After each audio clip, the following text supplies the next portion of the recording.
My wife promised her son he could take over my family business without asking me, and now it's causing tension in our marriage and family. I, 52, male, got married to my wife, 50, female, 2 years ago after dating for 3 years. My wife has a son, Joe, 21, male, from her previous marriage, and he recently graduated with a business degree. Joe and I get along well, but it's not like we're the best of friends, and neither do we share a father-son relationship. My wife's ex-husband is still a part of his life, and they meet pretty often, so it's not like he's missing out on anything either. Now the problem is that my wife had promised her son that he would take over my business once he graduated from college. I have a moderately successful catering business of my own that I inherited from my father when he passed away. I've been running it for almost 20 years now, not counting the years that I had been running it alongside my father before inheriting it, and I have no intention of giving it up, not until I retire at least, and there's still a lot of time to go until then. I really don't know why my wife thought it would be a good idea to promise Joe that he could take over the business without even consulting with me first. Last week we attended his graduation party, and he took us out for a dinner a little later in the evening, and that's where this came up. While we were having dessert, Joe started talking about how he wouldn't have to go looking for internships or jobs unlike his other friends from college, since he already had a plan in mind, and then he smiled at me. I was obviously lost, but I still smiled back and looked towards my wife so she could explain what was going on. She said nothing at the time, and we finished dinner and then left to go back home because Joe was going to spend the night with his friends in their apartment. On the drive back home, I decided to ask my wife what Joe had been talking about when he said that he already had a plan in mind. That's when she confessed to me that she'd kind of promised Joe before he left for college that I was going to let him take over my business when he graduated. I was a little shocked and told her that she needed to inform him that that was not going to happen because obviously he was still very young and inexperienced. So I was not going to hand over the reins to him so soon, or maybe never at all, because there were far more capable and deserving employees of mine who could run the business. My wife began to argue with me in the car and told me that I was being silly, that she trusted Joe, and knew that he would do a good job if I just let him try once. I argued back and told her that there was no trying when it came to my business that my dad had started and given to me to take care of and grow.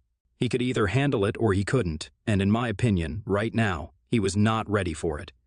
He was fresh out of college, and kids his age needed practice because they were just not mentally ready to take on the pressure. So, he needed to start somewhere, and if he did a good job, then maybe I would let him work under me. But he still had a long way to go before I trusted him to take over my business altogether. When I said this to my wife, she completely freaked out at me and started accusing me of being selfish and not thinking about Joe and his financial well-being.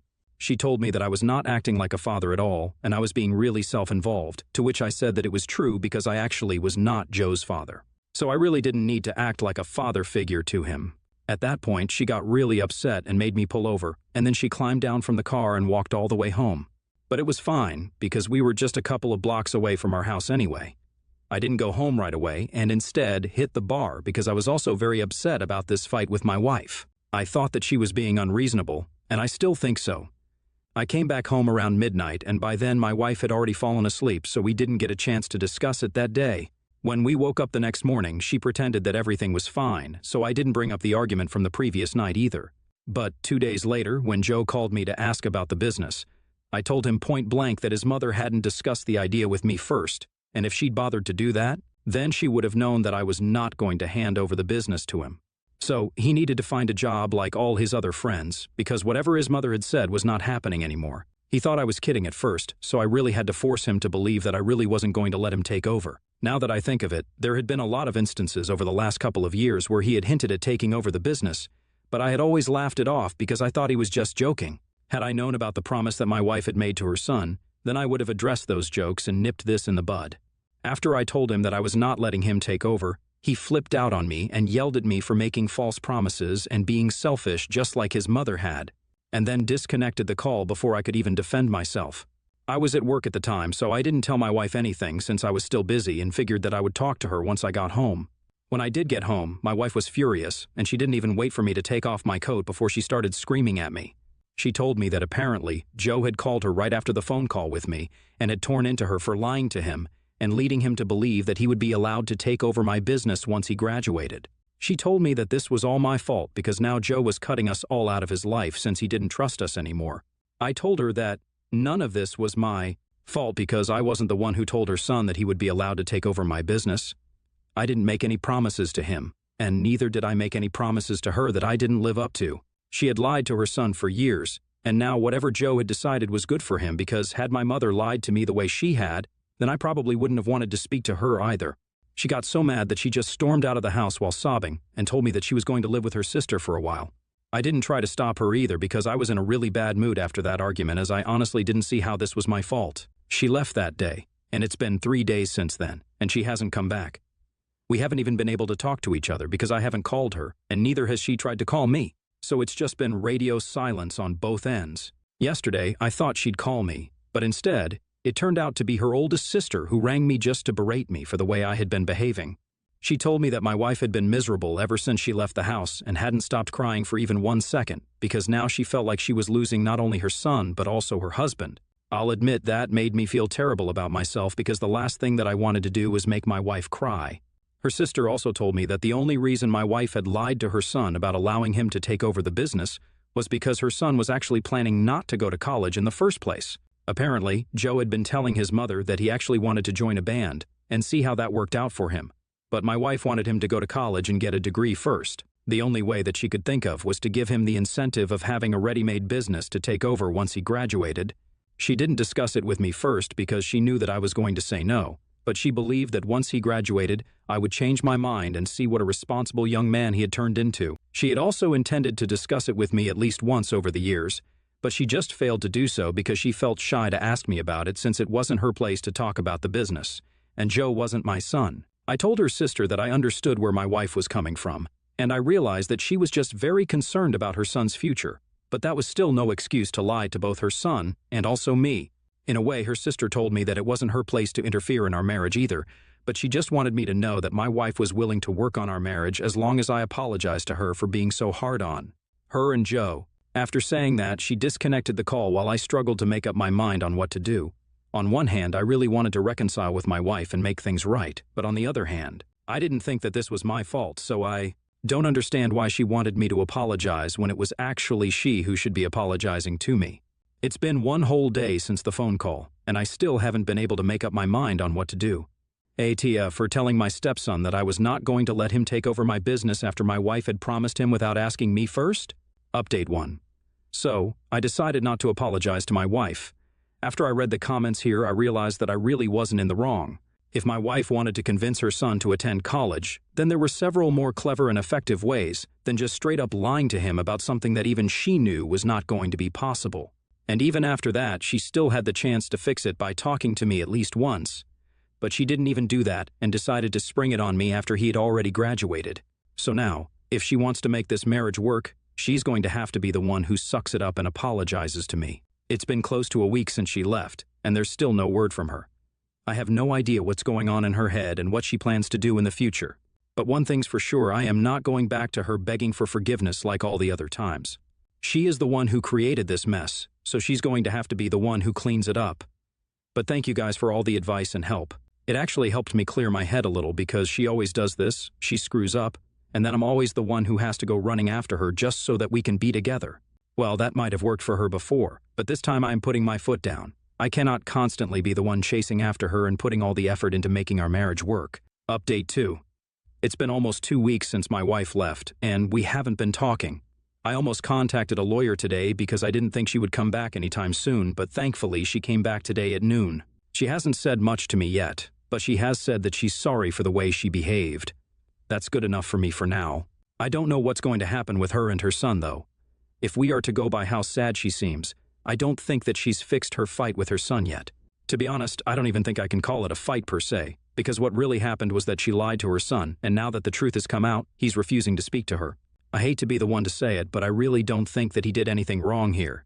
She has apologized to me, but like I said, she's still very upset and isn't talking to me like she used to before. She's been very quiet around the house even though she's back. Joe has blocked me. I don't know if he has blocked his mother as well, but if he has, then that would explain why she's acting this way since she can't even reach out to him right now, even to apologize to him. If she talks to me or asks me for advice, then I'll probably tell her to try and contact some of his friends to pass a message on to him. It'll be kind of embarrassing for her, but at least she'll have a way to speak to him. I don't even know what his father has to say about any of this because my wife hasn't talked to me about any of this yet. I'm kind of curious to know what everyone else thinks of her plan to get Joe to attend college. I mean, it succeeded. Joe did complete college and graduated, but now he's not even talking to her, so I would say it kind of backfired. It's really saddening because I know how much she loves her son and how it was so important for her that her son goes to college, but now it's just all a total mess, and she has nobody but herself to blame. Update 3. It's been 2 days since my wife came back to me, and she'd been really weird and quiet the past 2 days. But today we finally had to talk about everything that had happened since the graduation. Once again, she told me that she was sorry for talking to Joe without even asking me first if I was okay with that promise. I said that it was okay and thought that that would be it. But instead, she just started crying and had a total breakdown while we were talking, and I was quite taken aback. As soon as she started crying, I hugged her and tried to comfort her, but there was just no consoling her. She went on crying for almost an hour, and she kept mumbling about how she was so sorry for disappointing everybody in her family and that she wished she was a better wife or a better mother. But unfortunately, she'd failed at both. It was concerning how badly she had broken down, and I felt awful for not checking up on her when she was at her sister's house because clearly she had been going through a lot. I know it was her own fault, but she still is my wife, and I should have tried to at least make things better. After almost an hour, when she finally stopped crying, I asked her if there was anything that I could do to make her feel better. She told me that she really just only wanted to talk to Joe right now to make things okay with him. But just as I had suspected, he had blocked her from everywhere, and she didn't have any phone numbers of his friends to get to him. She tried to contact him through his father, her ex-husband, but even he had said that Joe did not want to speak to her and had told her that he was not going to help her out here because she was the one at fault. So she had to figure out her own way to make amends with him. So I told her that I would find a way for her to contact Joe and get to work almost immediately. I did some stalking on social media and found out who were close friends of Joe's. I remembered this one kid who seemed to be really close with him, and I found his account somehow. Once I found him, I sent out a message to him and hoped that he would see it and put us in touch with Joe. We explained everything that had happened, and I just pleaded with the guy to make a phone call and put us in touch with Joe. 1 hour later, my wife received a call from a number that she didn't recognize, and we were positive that it was Joe's friend calling. We answered the call, and thankfully, it was Joe on the other line. I didn't hear the entire conversation, but I could hear my wife's end. She was apologizing profusely, and I almost felt bad for her because I knew how much she loved Joe. They went on arguing for a while. My wife explained why she had done what she had done, and told him that he would really appreciate that he had a college degree later on in life. Then she went on to say that if it was the only way to make him go to college, then she would do it again. She started getting aggravated after a while. I could tell that the conversation was not going the way that my wife had planned because she was getting all red in the face again, and her neck was getting blotchy. So I tried to tell her to hang up and that she could have this discussion later, but they continued talking, and soon enough, it turned into a full-blown shouting match where I could also hear Joe yelling at his mother, and my wife dishing it out just as rudely. I'd never heard my wife speaking to another person this way, so this was a surprise, especially because the person she was speaking to was her own son. She called him a lot of horrible things, and then she ended the call by saying that he was exactly like his father. After she ended the call, she was pretty hysterical and just ranted about how disgusted she was by her son for the next 15 minutes, and I let her because she needed it to get all that negativity out. After she calmed down, I asked her what exactly had happened, and she told me that on the call, Joe had accused her of lying, which she said was true and apologized to him for. But then he told her that she was a terrible mother, and that she had apparently ruined his life by forcing him to waste his years at college when he could have just as well joined a band and made a future for himself as a musician. He told her that she had ruined his dream, and that he never wanted to speak to her again because she was one of the most selfish and heartless people he knew. That is really when my wife snapped because everything she had done up until this point was for the betterment of her son's life. She knew that he would never be able to make it big as a musician because, as harsh as it sounds, he was just never very good at it. And even most of the people that he had been in the band with in high school were now pursuing other things in life. But he was the only fool still chasing after that dream.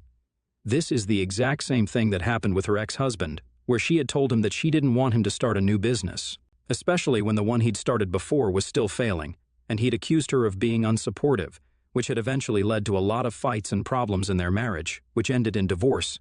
That's what she meant when she told Joe that he was exactly like his father.